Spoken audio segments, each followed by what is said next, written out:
is glaring at the main character, the Emperor is also trying to marry off the male lead, and typically try marrying off the male lead to one of his daughters or somebody else that he can use to spy on the male lead. The male lead is not going to have this, and neither is the main character. To keep the male lead from being married off, they decide it's time to get rid of the Emperor and the Crown Prince, and it's typically just the Crown Prince. They decide that if they just get rid of the Crown Prince, they don't really have to worry about the Emperor. I don't really understand that part, because the Emperor is the one who's trying to get them, him married off. But typically they're thinking the better choice to get rid of is the Crown Prince, which I understand the Crown Prince is a creep of all creeps, but so is the Emperor, but they decide it's better to get rid of the Crown Prince. Because again, if they do, the part I do understand, if they get rid of the Emperor before they get rid of the Crown Prince, they'll be in trouble. But I think at this point they need to get rid of both of them. But they decide mostly go for the Crown Prince, and they have already failed back in book 1. Remember that they failed at killing him by using the first original host's sister. And so now they have to be better at getting rid of him, and they decide to use the Crown Prince's original love interest to get rid of him. So the male lead, he tells the main character what happened in the original source material, the story he read. He also told the main character why he read it. His cousin told him about it. And he hadn't known it was a boy romance when he first picked it up and started reading it, but because how gritty, how bloodthirsty, how dark dog romance it was, he kept reading it to know all that happened and all the details and finish it. Like it had its claws in him. He had to know, so he continued reading it. And he tells the main character that the original love interest is actually the original main protagonist, so we're going to be calling him the original main protagonist. I thought he was the original love interest, that's why I've been calling him that, but I was wrong. And the Crown Prince is the original love interest of the story. And it is very gritty. So the original main protagonist is Sack, worked right underneath the Emperor. Just like that squad, the Crown Prince sicked on the male lead. And they didn't get along with each other at all. They're always trying to one-up each other while working for the Emperor. While the original protagonist's father decided to help the Crown Prince get his position as Crown Prince during the fight for the position as Crown Prince. And he's been really good at helping him. But once the Emperor found out about it, he was displeased for this. He called the Crown Prince to him and told the Crown Prince if he wants to still be in the fight for Crown Prince's position, he needs to get rid of the entire sack. I am not kidding, get rid of the whole thing.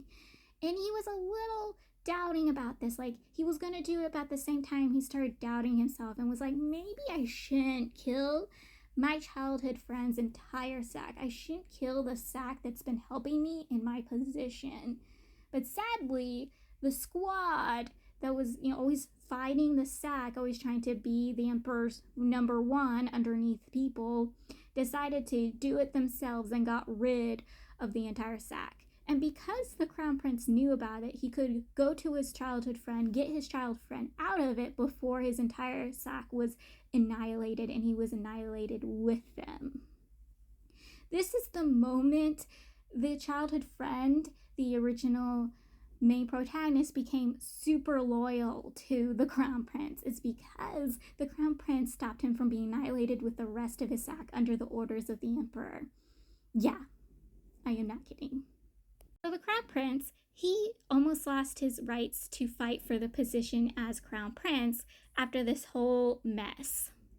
Because again, he didn't do it himself, so his father was very displeased about him. To prove his loyalty and be able to get the position as Crown Prince, he had to hand over his white moonlight to somebody else to be married to. And he decides that he is the more miserable one, that he suffered more than the original main protagonist, and blamed the original protagonist for everything. And he still continues to sleep with the main protagonist while blaming him for everything. Yeah, he's a sicko. Everything goes in the direction you think it's gonna go.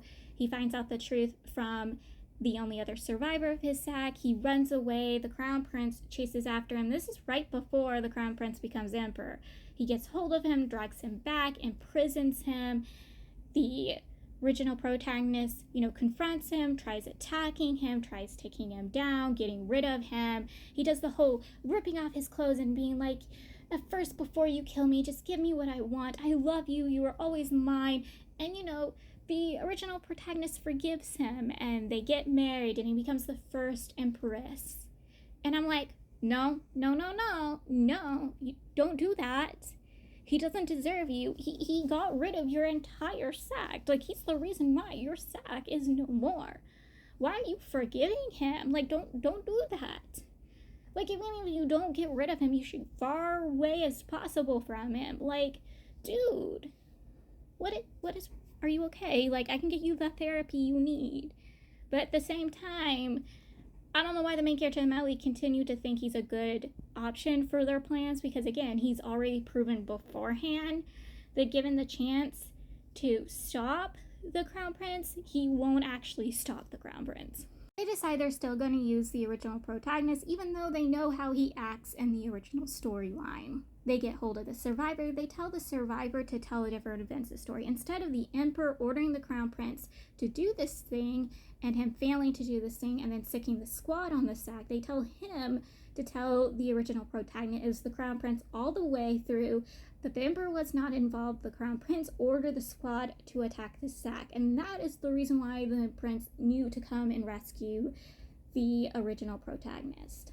He is very displeased and upset with the original protagonist, and they have to tell him the truth because he, this entire time, thought the original protagonist knew the truth and still decided to side with the Crown Prince and betrayed his entire sack and joined the squad that killed the sack. At this point, the original protagonist thinks somebody else did it. A enemy sack destroyed his sack. He doesn't know the squad he's working for did that whole thing. The dude goes and tells the original protagonist the events of the stories the main character and Melly wants him to tell. And the main character is there the entire time the dude is telling the story. And when the dude tries running off the original protagonist, the main character is like, what are you going to do? Are you going to actually do what you need to do? Or are you just going to try? And the dude is like, well, are you going to look down on me? And the main character's like, yes, I will. He does exactly what me and the main character thought. He does not get rid of the Crown Prince. He does badly injure the Crown Prince to the point the Crown Prince will lose his position. But I read the entire book of 2, and he has yet to lose that position. But there are thoughts of it.